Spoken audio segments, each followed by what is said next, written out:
एक बार एक राजकुमार था, उसका नाम था ललितांग। वह राजा के राजभवन में पल रहा था, लेकिन जब वह बड़ा हो रहा था तो उसकी संगति कुछ गलत बच्चों से हो गई, जिससे उसके अंदर बहुत सारे दुर्गुण आ गए। वह व्यसनी हो गया। अब राजा के पास उसकी शिकायत आई। राजा ने उसे संभालने की कोशिश की, लेकिन जैसे छोटी लता को जिस ओर मोड़ें उस तरफ मुड़ जाती है, लेकिन वही लता अगर बड़ी हो जाती है तो नहीं मुड़ पाती है। जैसे कच्चे घड़े को जिस प्रकार से आकार देना चाहें उस प्रकार से दिया जाता है, लेकिन वही घड़ा जब सूख जाता है तो उसे आकार नहीं दे सकते हैं। वैसे ही अब ललितांग बड़ा हो चुका था और उसे नहीं संभाल सके उसके माता पिता। जब वह गलतियां करता तब राजा ने उसे देश निकाला दे दिया। वह देश से बाहर गया, दूसरे देश में पहुंचा। तब उसने वहाँ पर भी अपने हिसाब से ही लोगों को ढूंढना चालू किया। था तो राजकुमार बुद्धिमान भी था। उसे एक अंजन नाम की एक गुटिया की प्राप्ति हो गई। अंजन गुटिया यानी काजल। और काजल ऐसा काजल की डिब्बी जिस काजल को लगाने से वह दिखाई नहीं देता था। फिर वह धीरे धीरे एक बसंतमाला नाम की एक वेश्या के पास पहुंचा और उस वेश्या से उसने दोस्ती कर ली। वह वेश्या के घर में रहता।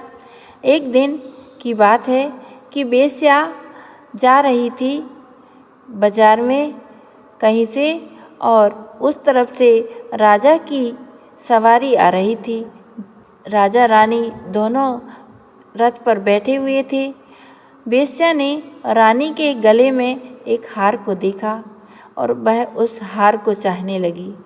वह घर आई और उसने कहा कि मुझे तो वही हार चाहिए है। अंजन चोर ने कहा कि देखो, मेरे पास अभी समय नहीं है। चतुर्दशी को, अमावस्या को जब समय आएगा तब मैं वह हार चुरा लाऊंगा। अभी मेरा ये अंजन काम नहीं करेगा। आज अष्टमी का दिन है, आप कुछ दिन और रुक जाइए। लेकिन हट तो हट ही है ना। कहते हैं स्त्रियों की हट, बालकों की हट और राजा की हट। ऐसे स्त्री ने हट कर ली। तब अंजन चोर गया और रानी के गले में से हार को निकाल भी लिया। किसी को पता नहीं लगा, लेकिन हार अपने आप में इतना चमकदार था कि वह नहीं छुप सका और उसका पीछा सैनिक लोग करने लगे। अंजन चोर भागते भागते जंगल में पहुंच गया, जहां पर वह देखता है कि एक वृक्ष के नीचे कुछ उजेला हो रहा है।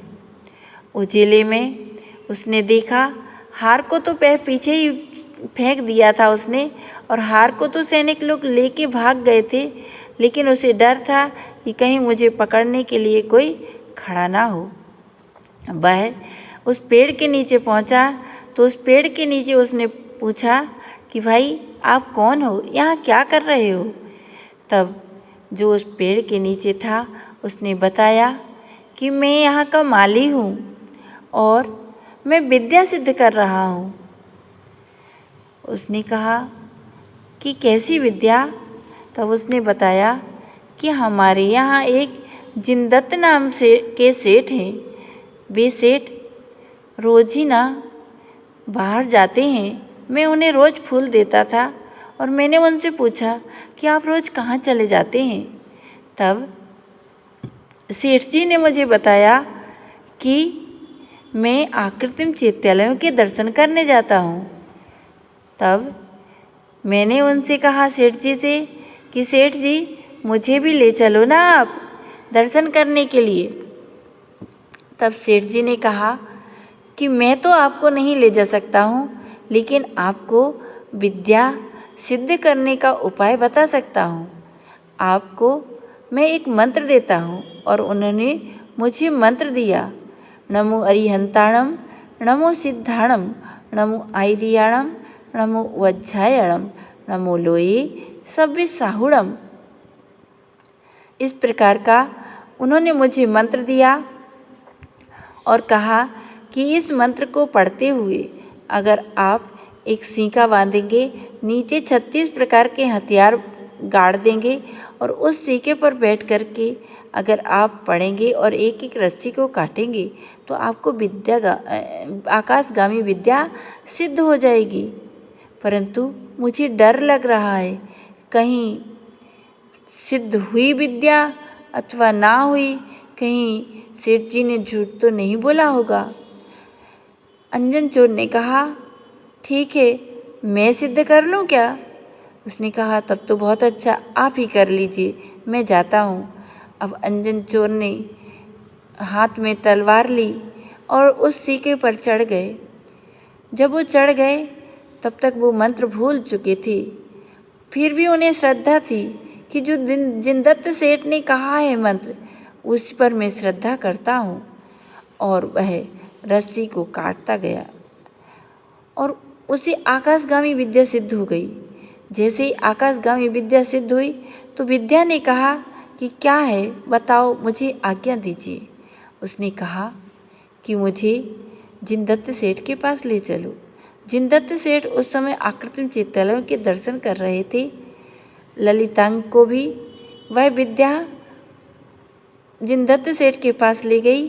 जिनदत्त सेठ ने कहा, आप कौन हैं? तब परिचय दिया ललितांग ने अपना, ललितांग से लेके अंजन चोर तक और सेठ जी के पास आने तक का। सेठ जी से कहा, अब मुझे आगे मेरे हित की बात बताइए, मैं अपना कल्याण कर सकूं, ऐसा मार्ग बताइए। तब जिनदत्त सेठ ने कहा कि मैं तो आपको नहीं बता सकता, लेकिन मैं आपको मुनिराज के पास ले चलता हूँ। और वह मुनिराज के पास ले गए। ललितांग ने मुनिराज को नमस्कार किया और मुनिराज से दीक्षा ले ली। दीक्षा धारण करके उन्होंने तपस्या की और तपस्या करके 8 कर्मों को नष्ट कर मोक्ष को प्राप्त किया। इस प्रकार अंजन चोर ने निसंकित होकर के विद्या सिद्ध की और वे निसंकित अंग में प्रसिद्ध हुई। बोलिए महावीर भगवान की जय।